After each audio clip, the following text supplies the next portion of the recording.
Welcome to Deep in the Dog Pad, where we explore all pet games through an intellectual lens. I'm RK Taylor, and with me is Carlos Gutierrez. Woof woof, listener. Woof woof.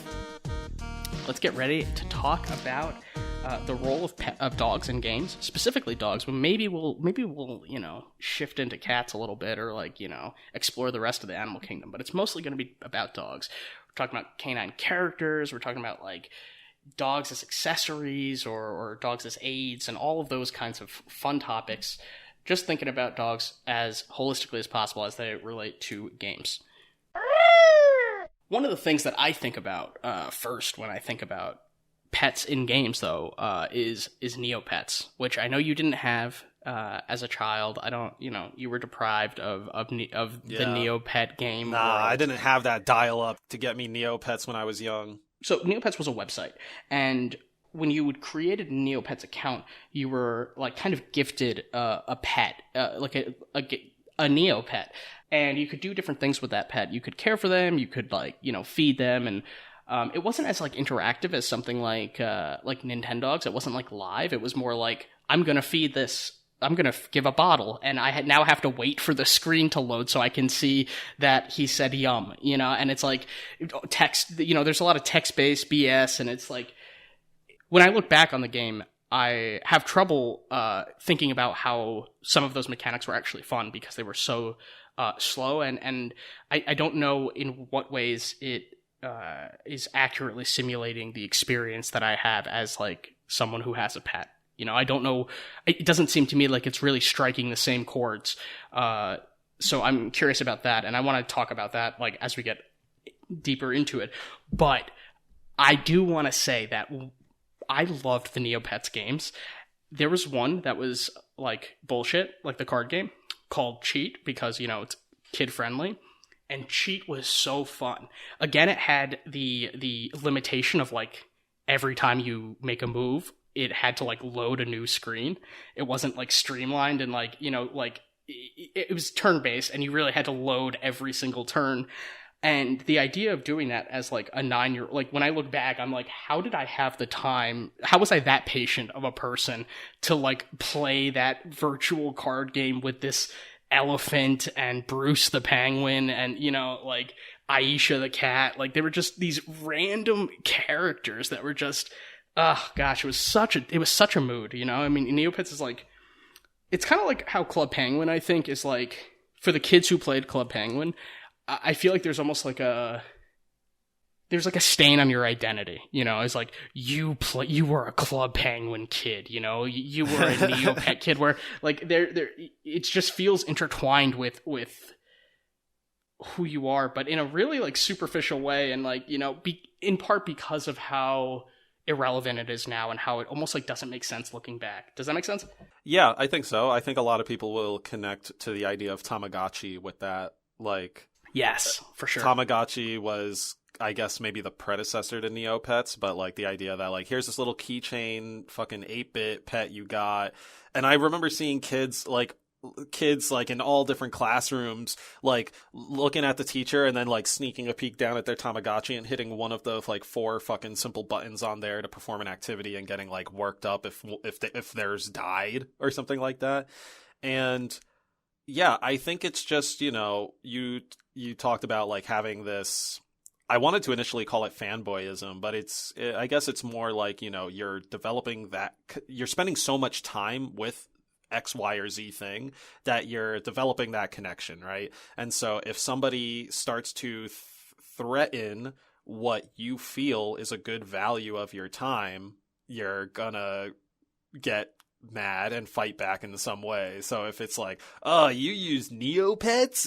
Well, I spend my time clicking on the Tamagotchi. And it's you use Tamagotchi? Well, I spend my hours clicking on the Neopets. And it's bruh, you're both caring over pixels that can't give you any actual affection or shit like that. Right, exactly. That's what's so perplexing about it. It's that they become these chore games where, it's I come home from school and I have to check on my Neopet because if he goes 3 days without eating, then he'll starve or hate me or something. There's some gamey consequence that really has no bearing on my actual life. and it's all just so calculated, you know. I mean, like, ideally the relationship you have with a dog or a pet is like, it feels more like emotional than, like, you know, than just I fed him so he likes me, you know. Yeah, and it's kind of funny hearing like, oh, you need to come back to the website and, like, you know, feed him and shit like that, because like it basically just sounds like a recurring player strategy. Like, how do we get players to come back to the website, spend money, play more games? And it's like, oh, well, you know, you got to feed the pet, and like that, you're creating a chore to make the player come back. And I'm like, wow, if this were to make a resurgence, it would go the opposite direction, because like all these other games, thanks to the mobile market, have really gone into the like reward, just reward. You know, we see this with like Balloons TD6, right? Every day you log in, you get a bonus for logging in. And honestly, if Neopets had survived a fair degree longer, I think we probably would have seen that system come into play, because like on the business end, they definitely want their players coming back to the website so that they can do ad revenue and all that stuff. But they're doing it with like kind of the threat of like this thing you love getting hurt or dying, as opposed to being like, oh, you logged in, here's special pellets so he does a backflip after he eats, which is definitely the more modern convention. But also, yeah, I guess reward instead of punishment. Exactly, yeah, reward instead of, you know, your player dying or whatever. Which is funny, because in the like a field of applied behavior analysis, you know, reward is considered more effective than punishment. So the fact that game devs or you know, these, I don't know, whoever is making these decisions, you know, like society or, you know, the world of gaming is moving gradually toward less punishment and more rewarding, because that will enhance player response. You know, you're more likely to get the result that you desire, which is game addiction, basically. Yeah, it's what in the industry you often hear is like the carrot versus the stick. Right, exactly. The carrot's the reward, the stick is the punishment, and fucking horses like learning more when you give them carrots. Or they learn more effectively. I mean, they do like it more, I'm sure, but it's also more effective. So for my D-pad delight, having to do with dogs, I was going to talk about Nintendogs. And basically, like, Nintendogs, if you're not familiar, is a Nintendo IP that had gotten featured in Smash Brothers at some point. But basically, it was like, hey, in your DS, you can take care of a real dog. And they approached it like fucking Pokemon for some reason, which I kind of really disliked. You couldn't have all the dog breeds in just one Nintendogs. They had like Nintendogs, Dachshund and Friends, Nintendogs, Rottweilers and Crew, Nintendogs, fucking Chihuahuas and other Cholos or whatever. I don't know, fucking just alliteration words. I just need the alliteration in all my fucking game titles. And so Nintendogs, it goes, I guess, more than Neopets. Again, I'm not too familiar with Neopets, but in terms of like simulating a real pet experience, Nintendogs tried to do that. It presented its dogs as like fairly realistic, you know, albeit Definitely. On a Nintendo way more DS. Than Neopets. Yeah, you had to actually go to the kennel, like look through the kennel for different dogs, and then once you get it, you're like using the stylus to bathe the dog, you're using the stylus to pet the dog. They even used a microphone so you can speak into it and like teach it commands and shit like that. Yes, good point. Yeah, and you would have could to take also it out watch on them in walks. real time. You could see them in real time, which is something you couldn't with the Neopets. The Neopets, again, was like a turn-based kind of system, whereas the you could just like see your dogs playing in a playpen in Nintendogs. And there was that, it was closer to actual pet ownership, right? Right, yeah, because you had to take it out on walks, like you had to dispose of its waste. You didn't have to, but you certainly would want to like take it to the park to play with it. And you had like different toys, like you could play with the frisbee, the ball, other things for like fetch or other dog games. And I think I may have already mentioned bathing it, but bathing it was also like several different steps. It's not just click a button and bathe. You're like, oh, I gotta like scrub it with soap, now I gotta like wash it down, now I gotta use the blow dryer, now I gotta brush its hair, and like that finishes the whole process. So it's like, it's way more sim like in that respect. It's still, I guess, like pet ownership light. Like I think they do a really good job of going into so many different parts of owning a pet, but I think as with most, if not all games, there's still going to be a wide spectrum of things that just aren't covered with pet ownership. Really quick though, but is there a goal of Nintendogs? Like, did you have to like successfully rear 5 dogs to adulthood or something? Like, it's just as far as I recall, no. Ownership? It was just a dog ownership simulator. Just like playing with the dog, watching the dog, bathing the dog. I think there are like competitions in there, but there's no like overarching narrative that says like, hey, win all these competitions. Like the competitions are just there for you to optionally engage with. Yeah, that feels like if there's no win-loss condition, I'm just not sure what to do with that. I mean, I remember pet my ownership sister, isn't about win-loss, right? Well, I guess if your pet dies, I mean, in the real world, you've lost if you are not able to if you do something that endangers your pet's life, you're a poor pet owner. Yeah. And I imagine they have some ramifications in Nintendogs. I was never a piece of shit to my Nintendog, so I really don't know. But I imagine there was a ramification for like, oh, I didn't log in for X amount of time, or like I just like kept thwapping him on the head, something like that. You open your DS right now and they're just like all skeleton. It's like a graveyard of dog bones. Oh my god. Oh man, that'd be so funny and fucked up. Okay, so let's talk about dogs in games. Okay, so we've talked about virtual pet ownership already. But what are some games what are some of the types of roles that you think of? Like, certainly we have things like Star Fox, right? Animal Crossing, where dogs are like people, more or less. Yes, anthropomorphic dogs. They speak. That there's something about that's obviously... With those guys, you're mostly talking to a human, right? They just happen to have a dog skin, and like they don't... Like Star Fox doesn't do anything that's especially foxy, right? Like Slippy the Toad doesn't do anything that's like extra special. They're all just jet pilots, which like is cool in their own right, but that's very different from...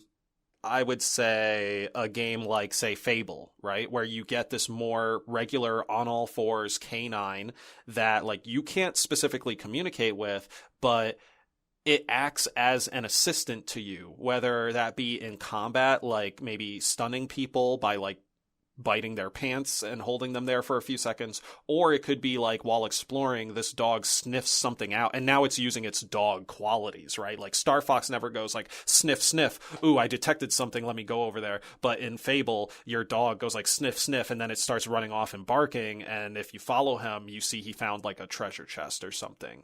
So that's kind of like, I guess like that's the spectrum of like, we have our humans that just look like animals, we have our animals that actually act like animals, and then I guess our third category would be kind of like the animals that are just sort of a hand purse or an accessory, more or less. Like they don't really have like any super specific functionality, maybe especially like canine functionality isn't exactly there. They're just meant to be your, I don't know, like your accessory, more or less, like that type of thing. Can you think of any games that do that accessory type where you're saying it's more cosmetic than functional, and they're not anthropomorphized, so they don't have dialogue and they're not doing doggy things like sniffing stuff and helping you? I could take a guess and say maybe some Barbie games do this, but I am not deep in that field of games, so I can't speak without doubt. But that is like the first place I would think, is like, if a dog is my accessory, it's probably going to be like in some sort of dress up game, or in a Barbie game that's way more focused on like, I don't know, the kennel or something. But damn, is there really anything outside of that for dogs as an accessory? I'm not too sure. I don't have a solid example.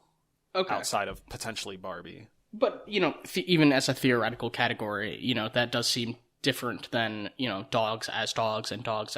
There's like the Pluto and the Goofy, you know, and then there's Yeah, there's like the exactly. Paris Hilton, you know, like dog. Oh in a my purse god, type thank thing. you. Yes, that's the perfect like 3-tiered example. Pluto, Goofy, and Paris Hilton's Chihuahua. Like that that's 100% it. Holy shit. You know the fucking like Bechdel test, like we need that for dogs, where it's just like the Goofy, the Pluto, the Paris Hilton. And then we can really scrutinize all these dog movies and games that come out in the future.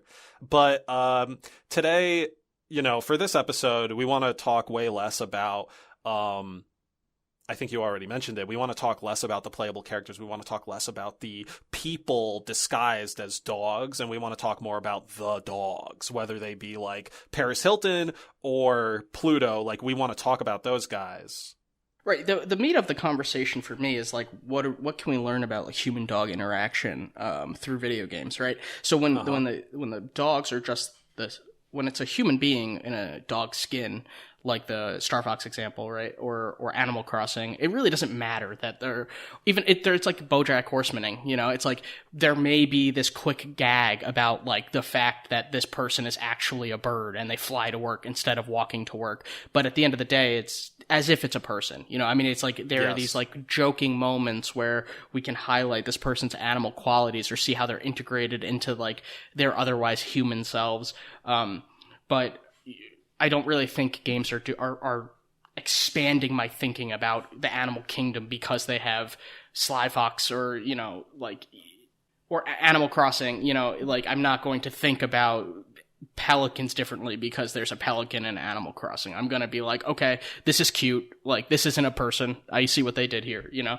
But so we opened with virtual pet ownership, which I think is a really fascinating dimension, because it's, you know, it's shedding light on something about like the human need to connect with animals, right? Like Nintendogs being one of the brightest examples of that, which, you know, you obviously you talked about. My sister had Nintendogs too. I didn't have it, but, you know, I guess I never got it. Like, you know, in terms of like understanding the thrill of it, you know, Neopets was interesting to me because it had other games on the website. I wasn't there for the Neopet. The Neopet was almost more like just incidental or like another thing that like kind of like a common thread across all the game, like the different days that I was playing. The Neopet would be like the one consistency, but there were so many games on the website that the games were what was drawing me. And the idea of like shampooing a dog virtually, I mean, that's not a fun thing to do in real life. Like, I don't want to have to bathe a dog. Like, that's like, I think of that as like a lot of work. It's going to get messy. Maybe I just have a bad attitude, but that's a chore, you know? And the idea of playing a game that's a chore, let me go for a virtual walk with my dog. It's like, shit, like, you know, it's like, really? But it's saying something about us. I mean, clearly there are people who can't have pets, and this is a proxy for those kids whose parents don't have pets, or like maybe if you have pet allergies or something and you can't get that close to animals, this is kind of a way to try to understand them better. But is there anything else that you can identify that it's doing, or like why is this appealing? As someone who did end up like having multiple dogs while growing up, thanks to my sibling, Nintendogs was kind of like the more idealized version of owning a dog. Like, you say like, oh, this is a chore, like I'm gonna get messy, I'm gonna watch this dog, like that I don't have to worry about that in Nintendogs. Like, we had like a couple of Cocker Spaniels and or King Charles Spaniels at the time, and like I fucking hated it. Like, I did not want dogs. I didn't want to care for dogs. I felt like it was going to be too much work, and like for XYZ reason, this responsibility was thrust upon me. You're a cat person. We should just tell everyone now Carlos likes his felines. I mean, I like both. There was definitely a lot of other shit going on there, but with Nintendogs, it made owning a dog actually like fun and feel good. Like, one, I got to pick the dog that I actually wanted. None of the dogs that like my family had were dogs that I signed off on. They were all dogs that I vehemently opposed. But with Nintendogs, I knew, okay, well, this is a game, right? Like, I can play with the dog when I want. I can like clean it. Oh, it's fun to clean it because I like using the stylus. Oh, it's like pawing at me. Like it was basically all the good parts of like owning a dog while making the annoying or tiresome parts like more easy to do, like significantly, right? Like, you know, cleaning the dog, I'm not getting all wet and covered in BS because of the dog. Like the dog's not like clawing at me to get out of the water. My beautiful, perfect little golden retriever is just like barking happily as I like shower him in the middle of this digital living room, which like felt great. It felt great juxtaposed to like our actual dog situation, which just was like very tiresome and draining on everybody. Good sense of escapism, I guess, is the TLDR for Nintendogs. Well, interesting. I was gonna say it's like a sense of agency. The fact that you were able to choose your pet, you know, and also not have to deal with, you know, like you're kind of choosing to interact with a pet that's not actually going to like smell bad or like piss on the floor or something like that, you know, and you're almost like more empowered. If it does, it's much easier to clean up. Well, you don't actually have to. It doesn't ruin your furniture, right? It's ruining your in-game furniture, but you don't care about the floor in this game because the floor is just a space that your fake dog walks on. Like it's the floor is to serve the dog. In real life, my floor is to serve the fact that like I need to walk from one end of my house to the other, and when my dog pisses on it, it's not like it's like very frustrating because it's like, nah, yo, now my sock is wet and gross, you know, like now I'm doing laundry, you know. So it's the level. There are a lot of frustrations that actual pet ownership entails, you know, and also expending resources, right? Like we're like food. Think about like how much food costs, and, you know, like.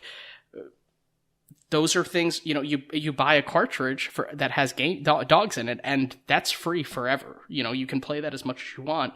So there are a lot of, you know, I don't want to be super negative about pet ownership, but I guess there are a lot of cons, just in terms of the practice of owning a pet, like and time. You know, like the one of the benefits of virtual pet ownership is that you could just pop in and out whenever you need to, but like you have to give your dog attention. You have to walk your dog, you know, multiple times a day, or let it out, or, you know, whatever you're going to do. And to be able to just like, if the fact that you could turn on your DS right now and possibly respond to pets that you had 15 years ago or whatever, I don't know, it's so easy. They couldn't make it any more convenient to have a connection with that. But the thing I come back to is that it seems like even though dogs are a lot of work and like, you know, pet ownership is a really big responsibility and commitment, all of the actual fun things about dogs, like actually feeling their teeth on your hands, or like, you know, like the play fighting, or like even when they snuggle up to you and they're like physically warm, you know, or putting your feet under them because your feet are chilly, like, dang, that's lit. That's like, yo, I got a like portable heater right here, you know. It's like there's so many like just fun, cute, enjoyable moments that you can have with these pets that you're completely missing when they're just pixels. I also would always be aware that they're pixels. Like I would be constantly thinking about the fact that this is not actually a cute dog because it didn't earn its cuteness. It wasn't like it was just it was human made or something. And I guess dogs are kind of human made because they're, you know, like selective breeding and whatnot. But in a sense, it is a biological creature that feels like there's almost something like harmonious about its relationship with the universe. Like, how did this dog appear here? And it was these two different breeds, and, you know, these two random dogs met in an alley, you know, and had this puppy that is now my dog, you know, a year later. Like, so I don't know, it just seems so contrived to have digital versions of this. No shame, obviously, to anybody who like really digs this stuff. It's just like, I feel like I'm unable to get it on some level. Yeah, I think, you know, like a large part of that is just the two things, I guess, is like the lack of like tactile feedback, right? Because the DS can't snuggle up on you and all that stuff. Totally. And I guess like freedom of emergent everything, right? Like you said, like, oh, I could slip my little toes underneath my dog and that'll like warm him up, or it'll warm me up because like the dog is warm. Like, you don't even have toes in Nintendogs or Neopets. You don't have any limbs, right? So like there's only so much interaction you can do. And, you know, like you said, the market is mostly for the people who like can't have dogs for X, Y, or Z reason. So like in the meantime, like do show love to this thing, this digital grouping of pixels or whatever, until you can get a dog if you really feel like it's worthwhile getting a dog. But I think another service that actually these games do that maybe doesn't get called out or just doesn't get thought about too much is like this could be a trial run, like how people get like a fish for their kid, and it's like, oh, if you can take care of a fish, then maybe we'll get you something like higher on the food chain, I guess. I don't really know what the logic is behind that, but like if you can take care of a Neopet for X amount of time, if you could take care of a Nintendog for X amount of time, and you're like really, really into it, that usually serves as a sign to like, if this person, right, if this hypothetical customer is like, oh my god, I want a dog, and like their family or whatever is like, nah, you can't, but here's Nintendogs or here's a Neopet, like show us that you can actually like take care of something, then like that serves as kind of maybe a stopgap to like real pet ownership. So that's kind of like a more optimistic outlook on it, is like this could be like some sort of like training or like practice that they do that eventually goes to real pet ownership. Or, you know, the opposite end is like, I just can't own a pet, I'd really like one, so I'm going to like have this proxy that like works as best as it can. And I guess the opposite side of the coin for the people who are like using it as a stopgap is like the people who go into, you know, Nintendogs or whatever, and then 2 weeks later, the fucking animal's dead, or just like they just stopped playing entirely. And part of that could be like, oh, this is a game, I don't actually need to take care of it, versus a dog who's like whimpering straight at you. But like, you don't want to put a dog through that, right? So you kind of have to be like, yo, treat this for real, because I'm not going to let you put suffering onto another living thing just because on a whim you feel like petting a furry animal. Yeah. Funny to think that they're like that Nintendogs could have actual consequences for pet ownership. Like there were probably both people who, you know, condition A, really wanted a dog, parents bought them Nintendogs, they played Nintendogs obsessively, they eventually got a real dog. And then condition B, wanted a dog, did not, like, got Nintendogs, did not pass the test, basically, got very bored with the novelty of Nintendogs. Parents did not get them a dog, you know? It is kind of an interesting litmus test, but there is just, again, so many differences between real ownership. But one of the reasons we have simulations is because, you know, the actual experience of whatever you're simulating is more difficult, or, you know, has more variables, or, you know, in some way we don't have the resources to immediately gratify whatever, you know, whatever the simulation is, whatever problem the simulation is solving, is kind of how I'm thinking about it. Okay, but besides virtual pet ownership, any other aspects of dogs? Like, what about like when dogs are like violent and stuff? Like, we have that all over the place. I'd almost say before virtual pet ownership, we had fucking killer dogs. As with everything in video games, your first option is kill, and then everything else comes after that. So yeah, sure, let's get into like killer dogs, attack dogs, right? So like, no longer am I virtually owning a pet, I am summoning a pet at will to like fucking murk somebody, right? So games with attack dogs could be like Wolfenstein, right? We got like those Nazi dogs and the Robo dogs. We got Call of Duty, where you get like 7 kills and suddenly you could summon a pack of attack dogs. Alternatively, attack dogs can be summoned to attack you from the enemy team. And we also have like the famous dog meat companion character from Fallout, like 3 and 4, which, similar to the Fable dog, like I mentioned, like he can go out and kind of sniff for things, but I think primarily he's used as like an attack character. It's like, here, I'm going around this open world wasteland, oh my god, mutants are attacking me, dog meat, bite one of them, or do something that will help, right? And I guess Metal Gear Solid 5, the Phantom Pain, has Diamond Dog, which DD for short, and he'll follow you around, and he's more of like a stealth character, and he has this cute little fucking like bulletproof vest looking thing that he can like take a knife out of, and he holds it in his mouth, and he does tactical shit.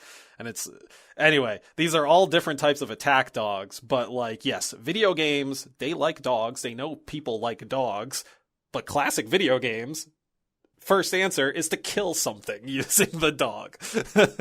Or killing the dog itself, like you said. Or killing the dog itself, yeah. In Call of Duty, when those dogs would be, when they were sicked on you, you would have to, the only way to survive is to kill the dogs, which yes, feels you had really to either grotesque. shoot the dog in two ways, because good thing you mentioned grotesque. You have to kill the dog in one of two ways, right? You either shoot it as it's viciously running at you, and I won't say they play up the like, oh, how could you? Like, no, this is kind of like a do or die moment, because if it gets close enough to you, you enter a kind of like paired grapple sequence where now first person you got this dog snapping at your face, and if you lose the grapple, it bites your throat and rips out meat and you die, right? As opposed to if you hit the QuickTime event correctly, you then grab the dog by the head and snap its neck. And like both are fucking like, damn, like when you talk about it, but when you do it like fucking 5+, when it all happens in the blink of an eye in the game, at least for me, it hits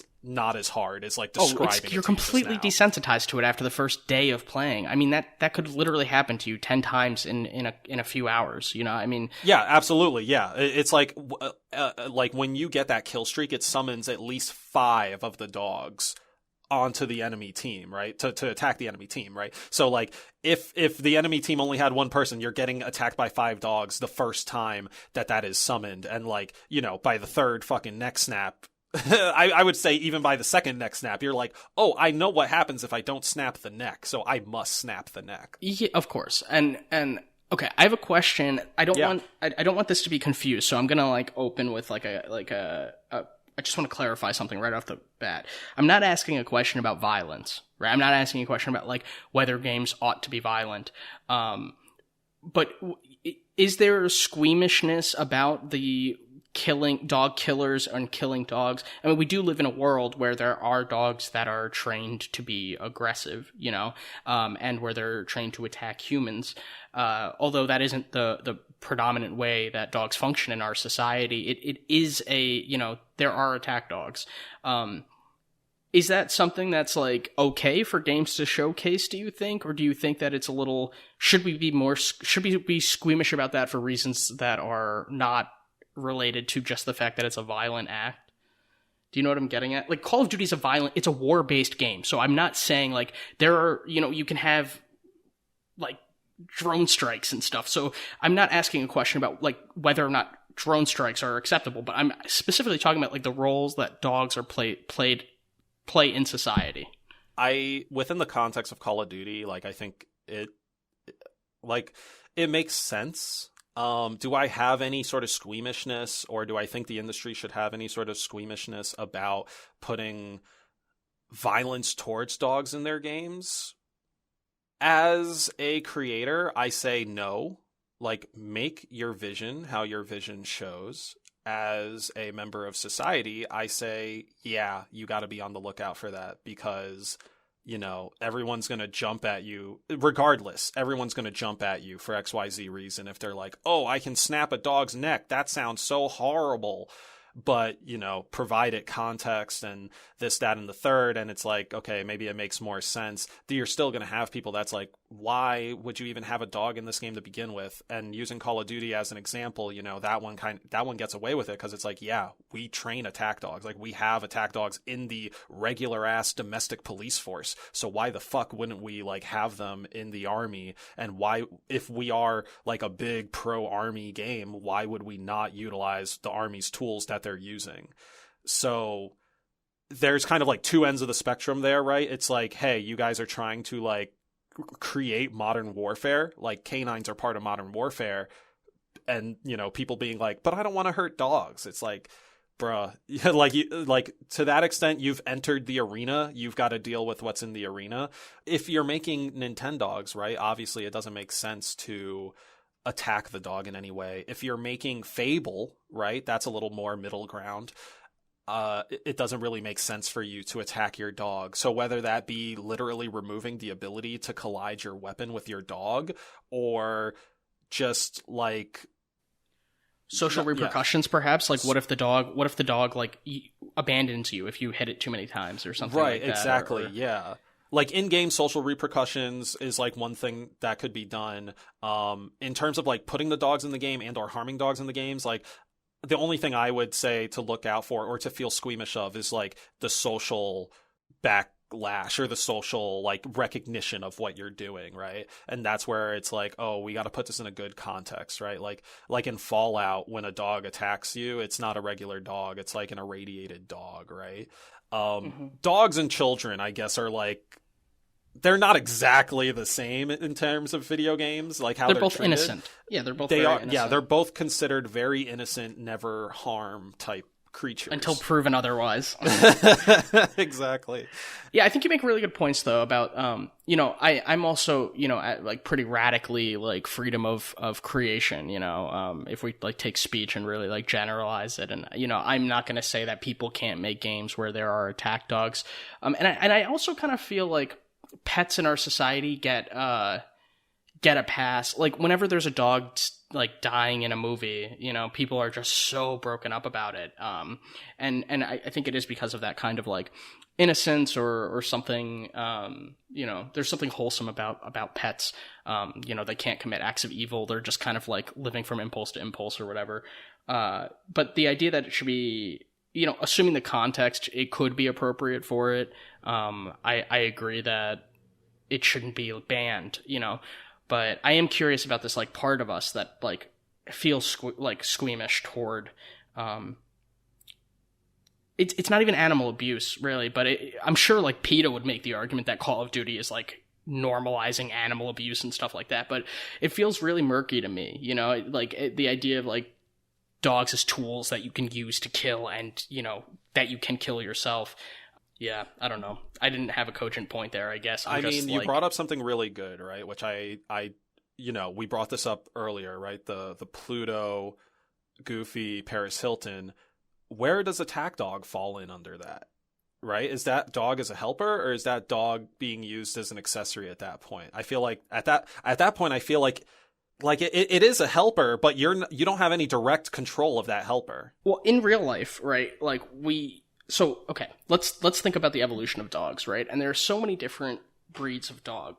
And they, like, to the point where we have, like, these general categories of dogs that have specific functions. So, like, hounds, there are a bunch of different hounds, and they all, like, smell really well. And, they either, sometimes they chase other animals. Sometimes they just, like, nip and, kind of whack-a-mole and find burrowing creatures and kind of bite them out that way, but it's like predicated on this ability that they have to smell extremely well. I'm sure there are other types of dogs that have other functions. I can't think of any breeds of dog right now. Well, aren't there? So did we mention like the hunting dogs? I think there's like I might be thinking of pigs, but I'm pretty sure there's like a certain type of dog that also finds like truffles or something similar. Like there's definitely like dogs that hunt birds, dogs that hunt quail, dogs that like they train dogs to hunt specific things. And I don't know if that's based on the dog's breed or what, but I do know that like breed, when they are trained for hunting for like hundreds of years, like that somehow just gets woven into their breed. Yeah, I mean, like take something like corgis, right? Like corgis are they breed, they're herding dogs, right? They herd cows, right? They herd cattle. So what they can bite the ankles of cattle and direct them in a certain way, and they're much more agile because they're so small and fast. They're more agile than the cows, so the cows aren't going to step on them. So, and then they're also like sheep herding dogs that are much larger, and they've been, for tens of thousands of years, these dogs have been, or over 10,000 years, these dogs have been bred in such a way that, like, the ones that are best at herding sheep are going to mate with the one, they're the selective selection. People will breed the good sheep herding dogs with other good sheep herding dogs, and those dogs will be excellent at sheep herding. And it's like we're fine tuning the behaviors, right? So, like, as soon as a sheep falls out of line, the dog will, swoop around and cow it, get it to cow back into the herd. That's much more of a helper dog for sure. We were talking about how does that idea of a helper dog or an accessory dog, how does that apply to these like killer attack dogs or dog meat? Like Call of Duty's attack dog, kill streak or dog meat to me feels much more like a friend, a helper, whereas like the attack dogs that I summon just because I got 9 kills and they're only around for like 30 or so seconds, that feels way less of a helper. Or if anything, the dogs feel way less of a friend and more of a helper, and maybe just slightly better than an accessory. It's kind of like all dogs in that we have bred are, besides cosmetic ones, besides like the accessories, have function, or in some way, I mean, like we've kept them around for a particular reason, right? Yeah. And it's not usually cosmetic. And then, so let's take an aggressive breed, right? Let's take like, I know not all pit bulls are... Damn it, I knew you were going to... I was going to say, do not get us canceled by bringing up pit bulls. Yo, I'm doing it. There's actually a huge problem in Pittsburgh, right, where I am. Yeah. If you look at the shelters, or like rescue dogs, they're almost all pit bulls. It's like, I mean, like realistically, probably over 75%. And I find it to be very sad. And a lot of landlords will not allow you to have pit bulls. And that's why someone moves, they have to give their dog away. So it's a really messy circumstance. And, obviously not every single pit bull is aggressive, right? But they have, if you look at the behavior genetics of different breeds, though, the same way that corgis are, it would be ridiculous to deny that certain dogs have certain functions, right? Yeah. If your corgis being the ankle biters for cows, right? Like they were bred for a specific function. Pit bulls, being dog, like the reason why people who are into dog fighting will use pit bulls is because pit bulls can get really aggressive, right? Like you wouldn't use a more passive type of dog for that activity. And so the reason why people are drawn to pit bulls is because they have the capacity, the extremely aggressive pit bulls are more aggressive than most types of other more aggressive than aggressive versions of other dogs. Okay. Cancel me. Okay, imagine a world where Call of Duty used attack chihuahuas, right? Yeah. Like they're not going to do that. They're going to use a larger, generally more aggressive breed. Do you know what they use? Or is it Rottweilers or something? It's no, it's not Rottweilers, but they kind of look like them. It's like Rottweilers, but with an inverted color scheme. Like it's mostly brown with like a black patch on their back. I wish I knew the name of the dog, but like you see them, they are in John Wick 3. Like Halle Berry has a pair of twin of those dogs, and they use them full Call of Duty style. It's fucking awesome. German Shepherd. That's got to be it. I think that's it. German Shepherd. Yeah, I think it's the case that German Shepherds were used to like herd Jews in concentration camps during the Holocaust. Yeah, which is an absolutely like terrifying idea that like the dogs are at the command of these psychopathic human beings attacking or corralling other human beings, and for anybody who's going to say that a German Shepherd has the same potential for aggression as a Chihuahua, I mean, I think is, it's not just the size, it's also the temperament. Chihuahuas are generally anxious dogs, and a Chihuahua is much more inclined to yelp and flee, whereas a German Shepherd or potentially a Pit Bull or even a Saint fucking Bernard, right? Talk about Cujo. I was going to bring up a Saint Bernard in terms of like the helpers that like save people stuck in the mountains after skiing, but Cujo was a Saint Bernard, and like Cujo had rabies though. That's a different story. Okay, sure, but I'm just mainly focusing in on, like, when they turn aggressive, right? So, like, a German Shepherd scares the shit out of me if it's aggressive, because, like, it looks fast and it looks precise. Saint Bernard is more of, like, the bear version of that. So it's like, here's a big fucking thing that could use its weight against me, plus it has really sharp chompers. Whereas, like, the German Shepherd is like, no matter how fast I'm running, I think that thing's gonna fucking catch me. Whereas, like, a Saint Bernard, I feel stupidly that I might be able to outrun it because it's chunkier.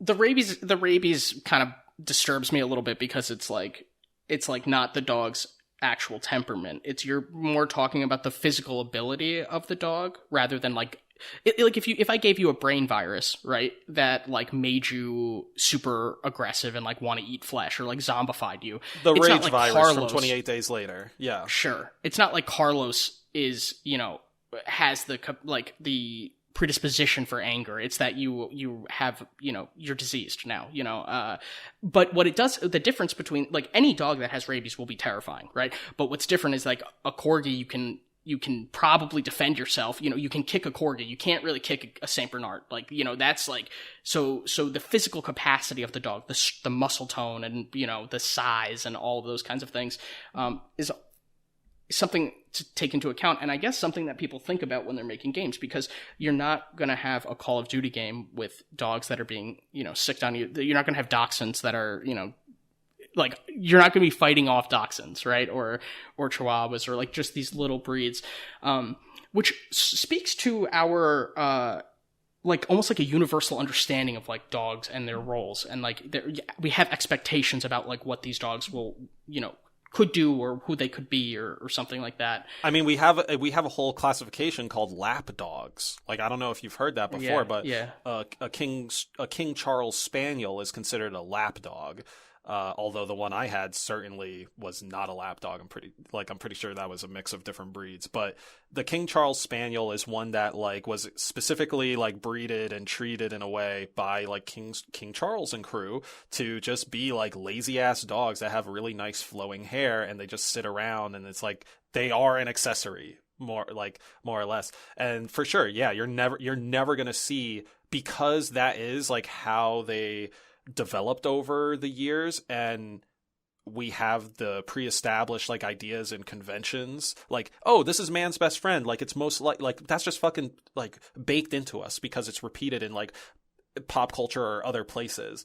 And from there, like breaking that out into like, oh, this is my best friend, but this one is like my best friend for when I'm like lazy and tired and I just want to pet him, and this one's my best friend for when I like really want to go play fetch or something, you know, i.e. golden retrievers and shit like that. And like, this one's my best friend when I need to fight a fucking war, and that's like German shepherds or what have you.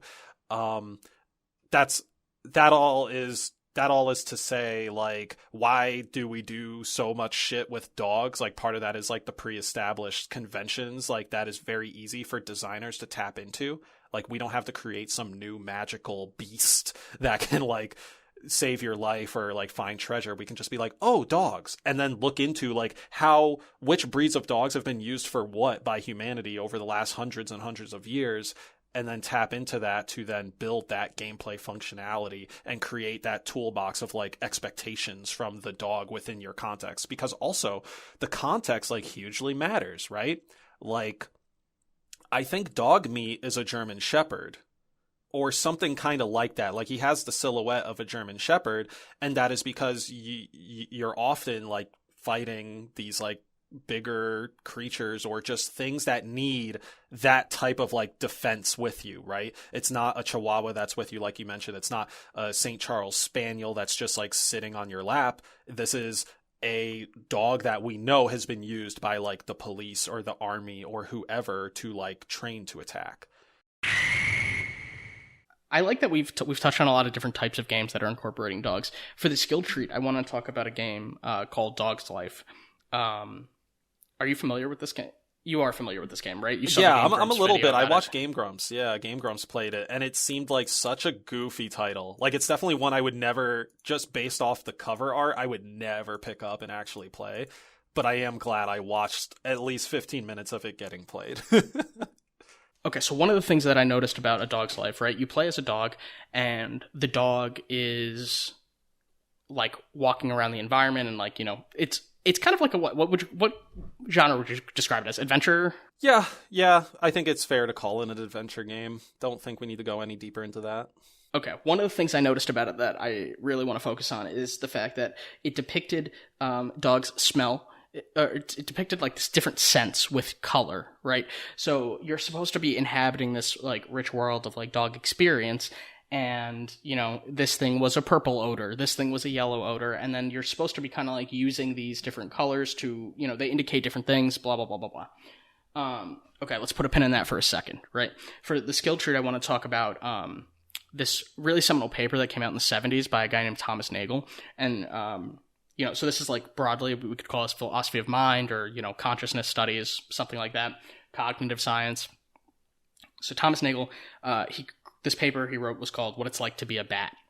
And have you ever heard of this, Liz? No, I'm unfamiliar, okay, but very interested. I'm excited.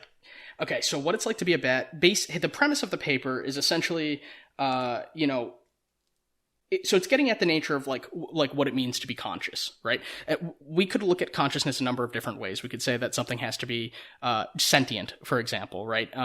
We could say that something has to be sapient, right, or sentient of its sentience, right? So perhaps maybe insects, right, they have some level of, they're moving toward light stimuli, or they're using pheromones to travel, let's say. And there's something about that kind of like seems conscious to us, right? It's more conscious, certainly, it seems at least, than a rock. A rock doesn't really seem to have any sentience, right? But a fly, right, to go back to the fly example, which or we could use something less controversial, like a cow certainly seems sentient. It has the capacity to feel pain. It has the, capacity to feel pleasure, ostensibly. Humans have the ability they are aware of their sentience. So it's meaning, as a human, I'm aware of the fact that I can experience pain. A cow, when it's not experiencing pain, may not ever have thoughts about pain. Perhaps it has some avoidance behaviors, like, be based on prior experiences, but we're really not sure exactly what to make of that.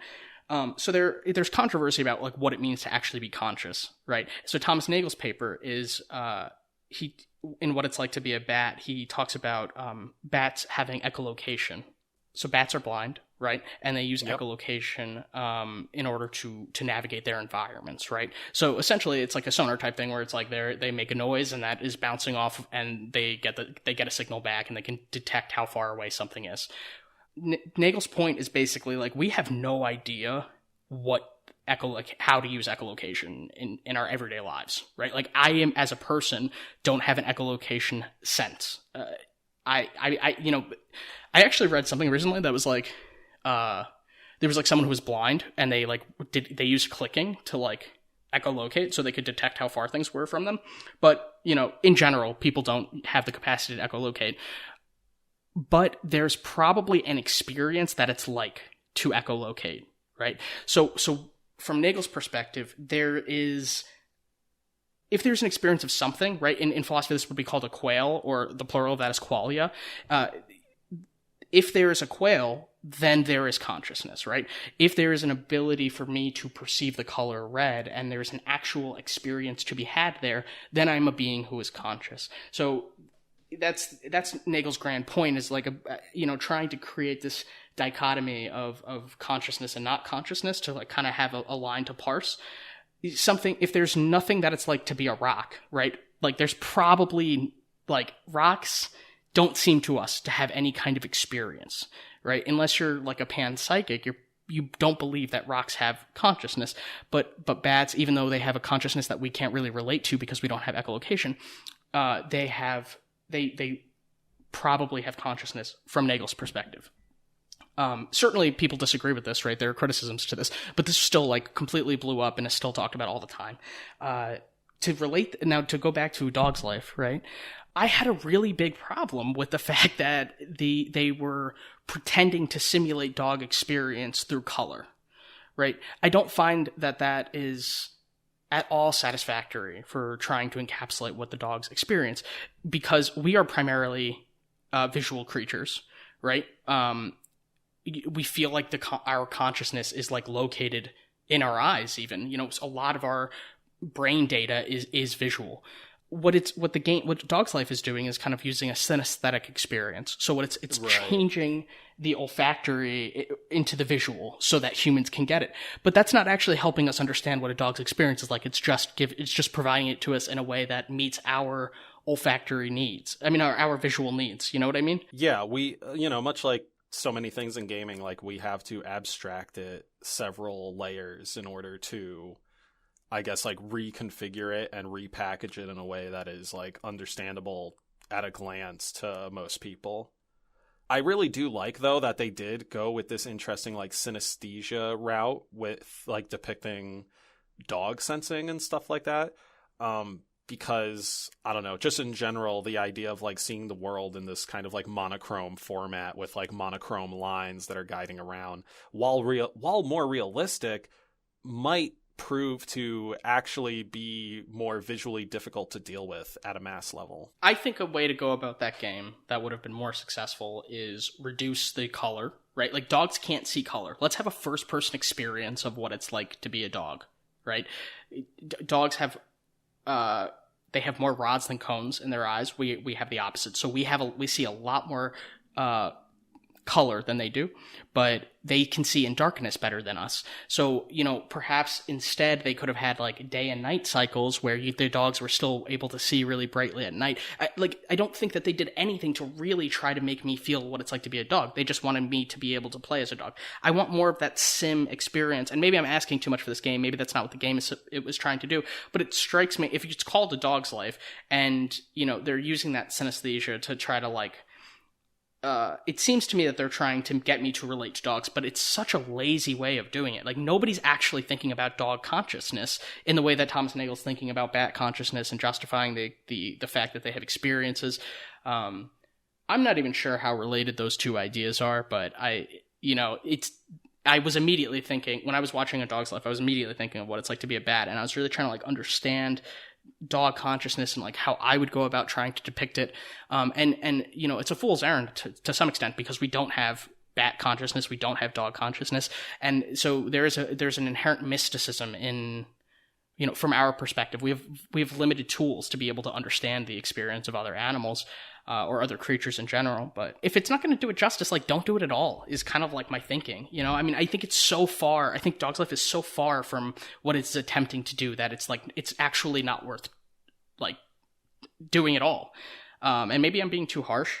I don't know. But I mean, obviously you develop games, so you are trying to take on things that everything done in a video game is not how it is done in real life. So again, maybe I'm being too harsh, but what do you think? I get what you're saying, and like it sort of circles back, I guess, to what I already said, which is like, I think oftentimes when it comes to, hey, here's this real life thing that we're trying to turn into a game, I think, it's often the case that we will go at it at either let's try to make this as like real as possible and then like find the fun in it, or like, let's see where we can immediately like find the fun and start bending some rules here and there. And more often than not, when it comes to like fully recreating or trying to fully recreate the real experience, like, you lose a lot of the fun. Like, life just isn't gamified, and so many elements of life aren't gamified. So introducing the gamification to them just makes them feel inherently like inaccurate. And so for A Dog's Life, like, the idea is that it's supposed to be more fun than an accurate than like, science experiment, yes, or something. Or I like could see experience. An actual dog's life, like something like a sim. I could see a true to life sim of a dog's life being honestly something that doesn't get a lot of funding, so you end up finding it on Game Jolt, made by somebody who like just had a real high passion for this, but it isn't going to come with all the fun like user experience updates, quality of life updates that like something with more time and money would have. But as you put more time and money, you need it to appeal more, and that's where the synesthesia comes in and making it colorful and the fucking whatever else. Yeah, it sounds like I'm looking for something. Like, I'm looking for a museum exhibit in this, like, children's game that, kind of, like, either a museum exhibit or, like, A Dog's Life by Hideo Kojima. Like those are your two options, right? Yeah. Well, that'll never happen. I would play the fuck out of a dog game with Hideo Kojima at the helm. Tactical fucking dog action.